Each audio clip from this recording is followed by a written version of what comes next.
जय बजरंगबली की। सीताराम। आज सुरन मुहिदीन आहारा, सुनत वचन कह पवन कुमारा। आज देवताओं ने मुझे भोजन दिया है। यह वचन सुनकर पवन कुमार हनुमान जी ने कहा, राम काज करी फिर मैं आवऊं, सीता कही सुधि प्रभु सुनावऊं। श्री राम जी का कार्य करके मैं लौट आऊं और सीता जी की खबर प्रभु को सुना दूं। तब तब बदन पैठियूं आई, सत्य कहूँ मोहि जान दे माई। कब ने हो जतन दे नहीं जाना, ग्रसेस ने मोहि कहूँ हनुमाना। श्री राम जय जय राम। उस सुरसा नामक राक्षसी से कह रहे हैं हनुमान जी महाराज की, तब मैं आकर तुम्हारे मुंह में घुस जाऊंगा, तुम मुझे खा लेना हे माता। मैं सत्य कहता हूं, अभी मुझे जाने दे। जब किसी भी उपाय से उसने जाने नहीं दिया, तब हनुमान जी ने कहा, तो फिर मुझे खाने ले। जो जन भरी ते बदनु पसारा, कपितन कीन दुगुन विस्तारा। उसने योजन भर 4 कोस में मुंह फैलाया। तब हनुमान जी ने अपने शरीर को उससे दूना बढ़ा लिया। कपितन कीन दुगुन विस्तारा, सो रह जोजन मुक्ते ठहयो, तुरंत पवन सुध 32 भयो। उसने 16 योजन का मुख किया, हनुमान जी तुरंत ही 32 योजन के हो गए।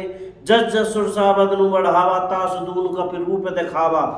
जैसे जैसे सुरसा मुख का विस्तार बढ़ाती थी, हनुमान जी उसका दूना रूप दिखलाते थे। सत जोजन ते ही आनन कीना, अति लघु रूप पवन सुत लीना। उसने 100 योजन 400 कोस का मुख किया। तब हनुमान जी ने बहुत ही छोटा रूप धारण कर लिया। बदन पैठी पुनि बाहिरावा, मागा विदाता ही सिरुनावा।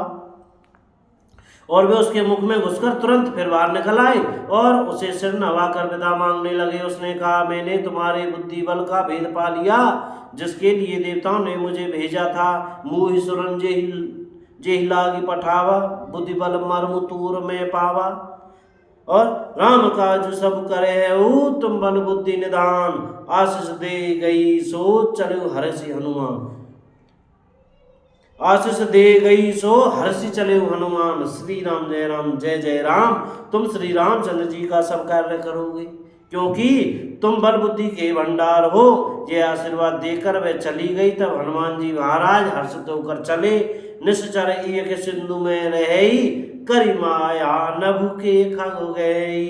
जीव जंतु जे गगन उड़ाही, जल बिलू की तिन के परिछाही। श्री राम जय जय राम। समुद्र में एक राक्षसी रहती थी। वह माया करके आकाश में उड़ते हुए पक्षियों को पकड़ लेती थी।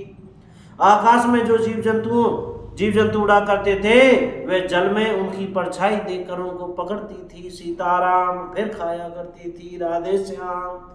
भैया आज की कथा यही विश्राम करते हैं। बोलने में, पढ़ने में, कहने में, सुनने में भैया हमसे कोई गलती हो गई हो तो कृपया क्षमा करते रहिएगा। और मुख से सीताराम सीताराम, राधे श्याम बोलते रहिएगा भैया। जय राम जी की।